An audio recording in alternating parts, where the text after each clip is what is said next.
Atenção, região Centro-Oeste. Vem aí a 34ª Conferência de Escola Dominical em Brasília. O Espírito Santo capacitando a igreja para o ensino da verdade. De 11 a 14 de outubro na Assembleia de Deus de Brasília, em Taguatinga. Inscrições em breve pelo site coed.com.br. E para mais informações, ligue para 21 2406 7352 ou pelo nosso WhatsApp 21 96452 2990. Monte sua caravana e participe. 34ª Conferência de Escola Dominical. Uma realização CPAD, a editora da Escola Dominical.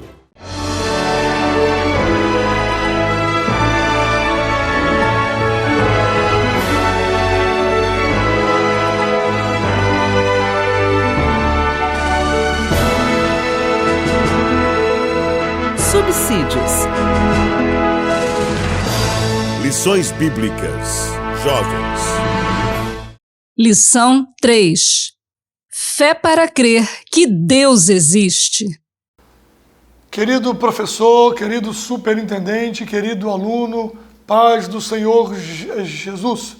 Estamos aqui para mais um dia, para mais uma aula da nossa Escola Bíblica Dominical. Lições Bíblicas de Jovens do 4º trimestre de 2023. O tema do nosso trimestre é a prova da vossa fé. E a lição de hoje, ela trata sobre fé para crer que Deus existe. E antes de prosseguirmos a nossa lição, eu quero mais uma vez lhe fazer um incentivo. Eu quero apresentar para você o livro de apoio para o professor e para o aluno da escola dominical. Fundamental esse livro porque ele vai aprofundar os seus conhecimentos na área da teologia, na área da filosofia. O livro amplia essa discussão apologética de forma devocional, mas te dá a condição de se aprofundar no assunto e de aprender mais para servir melhor ao Senhor nosso Deus. Bem, prosseguindo com a nossa lição, fé é para crer que Deus existe. Nosso texto principal está no Salmo de número 100, verso 3. Sabei que o Senhor é Deus. Foi Ele e não nós que nos fez povo seu e ovelhas do seu pasto. Nesta lição nós temos 3 objetivos muito claros, que você, professor, precisa apresentar aos seus alunos, que você, aluno, precisa chegar ao final desta lição com esses objetivos aprendidos. E você, querido irmão, superintendente, está orientando seus professores nesse trabalho. O primeiro objetivo é apresentar, você, professor, precisa apresentar as doutrinas que creem na existência de Deus e as que negam. Uma coisa interessante é você fazer um debate, sala de aula, por exemplo, avisar antecipadamente e separar em grupos pessoas que vão defender a existência de Deus e pessoas que vão negar a existência de Deus. O segundo objetivo é explicar no que cremos, no que nós cremos a respeito de Deus. E o terceiro é compreender que Deus é a razão de tudo. Deus é a razão da nossa existência. O fato, querido superintendente, querido professor, o fato é que o horizonte da vida e as suas preocupações é o tempo. O horizonte da vida e as suas preocupações é o tempo. Toda a ação humana se movimenta daquilo que era em direção daquilo que haverá de ser. Esta viagem pelo tempo está carregada de tradição, ao mesmo tempo que a vida da humanidade, entre aspas, busca algo novo. Desta forma, os nossos atos, como um pêndulo, ele se move entre o passado e o futuro. A vida humana, guarde bem isso, a vida humana só é possível ser vivida de forma plena apenas se o passado e o futuro forem de alguma forma enquadrados. E a única forma da existência humana fazer sentido está exatamente em Deus. Sem fé no Criador, a vida humana é um grande vazio sem sentido. Se nós olharmos para o universo, por exemplo, olharmos para o projeto do universo, perceberemos que é uma mensagem de Deus que transmite a sua existência como Criador.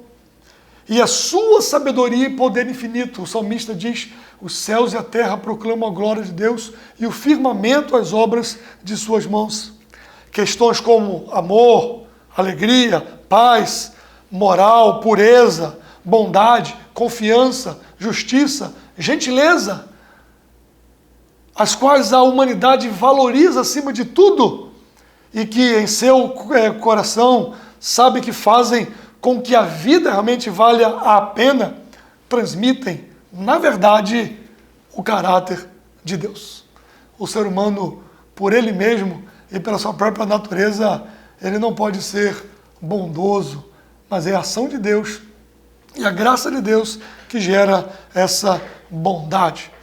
Sobre fé para crer que Deus existe, a consciência do ser humano diz a ele que ele é moralmente responsável diante de Deus e que você violou suas leis e que ficou aquém do seu padrão perfeito. Sua consciência, como ser humano, também lhe diz que não há forma alguma de você compensar por ter desobedecido às leis de Deus. Você não pode comprar Deus com um sacrifício, com as suas orações, com as suas boas obras ou com os seus rituais. Daí a luta para colocar na mente das pessoas que Deus não existe. Daí a luta que se enfrenta hoje em dia para botar na mente das pessoas que Deus não existe. Por quê? Porque se Deus não existe, eu não tenho que prestar conta a ninguém. Se Deus não existe, tudo termina aqui e a vida tem um fim em si mesmo, o que não é verdade, é uma grande tristeza. Nessa negativa tola, de pura enganação, o que não prestamos conta a ninguém, que não há ninguém a quem devemos prestar conta, nessa negativa tola, ela produz uma falsa percepção de realidade, onde a liberdade é confundida com a libertinagem, produzindo uma sociedade cada vez mais adoecida, onde fala-se muito sobre liberdade e sobre tolerância, mas o que se vê é a intolerância dos tolerantes. O fato é que a Bíblia ela não procura provar a existência de Deus. A Bíblia não foi escrita para provar a existência de Deus. Por quê? Porque ela já começa dizendo: no princípio criou Deus os céus e a terra. Ela já começa partindo do princípio da existência de Deus, que gerou todas as coisas. Então, na nossa lição, que está dividida em 3 pontos, o primeiro ponto fala sobre doutrinas que creem na existência de Deus e as que negam. Então, o primeiro subponto vai falar exatamente sobre o teísmo. E o que é teísmo? Você já ouviu falar sobre isso, professor? Querido superintendente, caso não tenha ouvido ainda falar sobre o que é teísmo, é bom que você procure a compreensão do teísmo cristão. No livro de apoio da lição tem um argumento bastante amplo, usando Norman Geisler e outros apologetas, sobre a questão do teísmo. Mas o que é o teísmo? O fato é que o teísmo cristão que nós defendemos, ele é a crença que Deus é um ser eterno, infinito, absolutamente perfeito, pessoal e que criou tudo o que existe. A existência de um Deus teísta é o alicerce da teologia cristã. Daí o trabalho dos contrários à fé cristã, dos ateus, por exemplo, de desconstruir o Deus cristão, de desconstruir o teísmo cristão. O teísmo é necessário para o desenvolvimento do nosso pensamento. Não faz sentido falar da Bíblia como palavra de Deus se esse Deus não existe. Da mesma forma, não tem sentido falar de Jesus como Filho de Deus se Deus não existe. Defendemos a ideia de que Deus existe para além deste mundo, ou seja, todo o universo criado e tudo o que nele há, conforme diz Gênesis, capítulo 1, versículo 1, Hebreus, capítulo 1, versículo 2 e versículo 10. Tudo foi criado por ele e para ele. Sem ele, nada do que se fez se faria. E ele sustenta todas as coisas pela palavra do seu poder. O segundo ponto desse primeiro ponto, o subponto 2, vai falar sobre o que é o ateísmo. O ateísmo, por exemplo, ele pode assumir várias formas. Para nós entendermos esta realidade, como ele disse, nós temos o teísmo cristão. Em oposição ao teísmo, nós temos o ateísmo, que é Deus não existe em absoluto. Nós temos o panteísmo, Deus é tudo. Nós temos o panenteísmo, Deus não é tudo, mas está em tudo. Nós temos o deísmo, Deus é transcendente, mas Deus não é imanente. E o politeísmo, existem muitos deuses. Todas essas versões do ateísmo, panteísmo, panenteísmo, deísmo e o politeísmo, todas elas são visões incompatíveis com o teísmo. Não há como harmonizar essas crenças. E isso é um bom assunto para você pesquisar. Você, professor, é um assunto muito bom para você pesquisar e poder tratar com os alunos, fazer uma pesquisa, o que é panenteísmo, o que é deísmo, em que o deísmo se difere do teísmo. Isso é uma boa discussão para essa lição de número 3 você fazer em sala de aula. Bem, em relação ao mais famoso deles, digamos assim, o ateísmo, ele pode assumir várias formas. Eu vou citar 3 formas que o ateísmo pode surgir. São as mais conhecidas de acordo com as pesquisas de Mondin. Primeiro, o ateísmo especulativo. O que é o ateísmo especulativo? É uma cosmovisão, é um sistema filosófico que explicita ou que explícita ou implicitamente exclui a realidade de Deus. Vou repetir para você. O ateísmo especulativo é uma cosmovisão, um sistema filosófico que explícita ou implicitamente exclui a realidade de Deus. Por exemplo, pertence ao tipo teorético explícito os ateísmos dos filósofos Nietzsche, Freud, Sartre, Rousseau e Bloch, por exemplo. Está aí um bom trabalho para você pesquisar sobre esses filósofos que eu citei aqui, ok? Embora Freud seja identificado com a psicanálise. Você tem também o ateísmo prático. O que é o ateísmo prático? É a atitude daqueles que dizem crer, mas na realidade vivem como se não crescem, numa plena indiferença religiosa e em uma vida completamente materialista, desprovida de qualquer compromisso com a transcendência. E você tem o terceiro tipo de ateísmo, que é o ateísmo militante. O ateísmo militante é o ateísmo ativo, é o ateísmo agressivo, que declara guerra intelectual contra Deus e procura construir uma atitude antirreligiosa e uma aberta antiteologia. Por exemplo, o ateísmo marxista é militante. Muitos não gostam de ouvir isso, mas o marxismo, por definição, ele é ateu. Ele critica a religião sob todos os pontos de vista e em todos os aspectos históricos, indicando as vias e os meios para derrotá-la definitivamente. O fato é que o Deus do teísmo pode ser conhecido por meio da argumentação clara, porque crer também é pensar.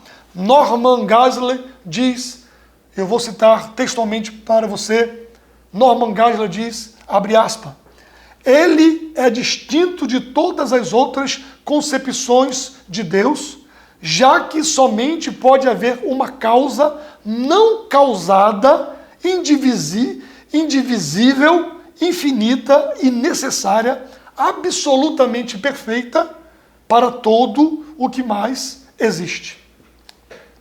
Então, dentro dessa discussão da fé para crer em Deus, você tem a questão da imanência e da transcendência, como eu já citei, e que estão demonstradas nos capítulos iniciais do livro de Gênesis. No princípio criou Deus os céus e a terra era sem forma e vazia, e o Espírito pairava sobre a face das águas. E nos versículos posteriores, na imanência, significa que Deus age por meios naturais, não se restringindo apenas aos eventos milagrosos, mas age por meio da vida humana em suas habilidades em meio à criação, tais como é explicitado em Gênesis capítulo 1, versículo 26 e 28. Na transcendência, temos a compreensão que Deus é infinitamente maior do que qualquer coisa criada, tais como Hebreus capítulo 1, versículo 10 ao 12, fala isso de forma muito clara.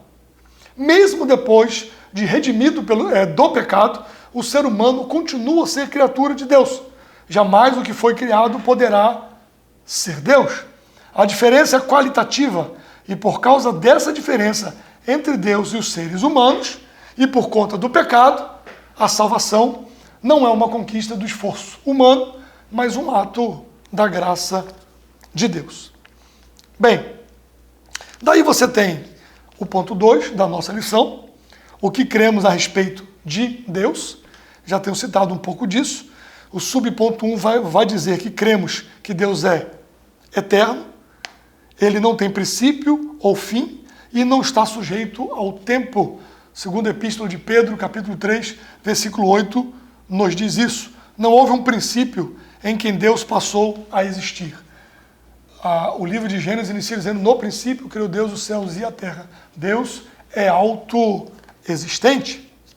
Depois, nesse ponto 2, você tem sobre Deus onipotente. Cremos que não há limite para o agir de Deus. Ele é onipotente. O patriarca Jó, mesmo em meio à dor, declarou, bem sei eu que tudo podes e nenhum dos seus pensamentos pode ser impedido ou podem ser frustrados. Então, o Deus do teísmo, o Deus cristão, ele é onipotente, ele é onisciente e ele é onipresente. Ou seja, Deus está em todo o lugar. Ele tudo vê, conhece e sabe. Homem algum pode se esconder da sua presença. Para nós, seres finitos, é difícil imaginar um ser que possa estar em todo lugar ao mesmo tempo. Mas ele pode. Deus pode estar em todo lugar ao mesmo tempo. Ele é o único onipresente, onipotente e onisciente. Então, no ponto 3 da nossa lição, já partindo para o encerramento, no ponto 3, ele está dizendo que Deus é a razão de tudo. Ora, não há tempo a perder. A lição nos diz isso. Sabemos que a vida nesta terra é finita, passageira, e conforme o salmista nos diz, ela é um conto ligeiro. A vida passa muito rápida. E as pessoas estão presas em discussões sobre a existência de Deus, e Deus está perto de nós. E Deus diz por meio do profeta Jeremias, buscar-me-eis e me achareis, quando me buscardes de todo o vosso coração. Você, professor, diga ao seu aluno, professor, que Deus quer ser achado por nós. Deus quer ser encontrado. Buscar-me-eis e me achareis, quando me buscardes de todo o vosso coração. A existência de Deus dá sentido à nossa própria existência. E nos faz seres humanos, nos torna seres humanos prontos para cumprir a sua vontade. Esta é a vontade de Deus. Que nós sejamos instrumentos da sua glória e que possamos viver uma vida que glorifique a Deus, que edifique a sua igreja e que sejamos instrumento para a salvação dos perdidos. Já no final desta lição, vindo para a conclusão desta lição de número 3, eu quero encerrar lhe sugerindo, professor, que você reafirme isso com os seus alunos. No início dessa conclusão, na primeira frase da conclusão, fixe isso na mente dos seus alunos. Nós cremos que existe um Deus pessoal e infinito, eterno. O cristianismo é o único sistema de fé que apresenta um Deus pessoal, um Deus que se relaciona conosco, um Deus que nós veremos face a face. Isso não existe no islamismo, isso não existe no budismo, isso não existe no hinduísmo, isso não existe nas religiões de matrizes africanas, nenhuma delas. Ninguém vai ver Deus entre eles. Mas nós, pela revelação da palavra de Deus, nós dizemos que nós nos encontraremos com Deus e veremos Ele face a face, como Ele é, e o adoraremos eternamente. Deus abençoe a você. Obrigado por nos acompanhar até aqui e nós lhe esperamos para a nossa próxima aula, a 4ª lição do nosso trimestre.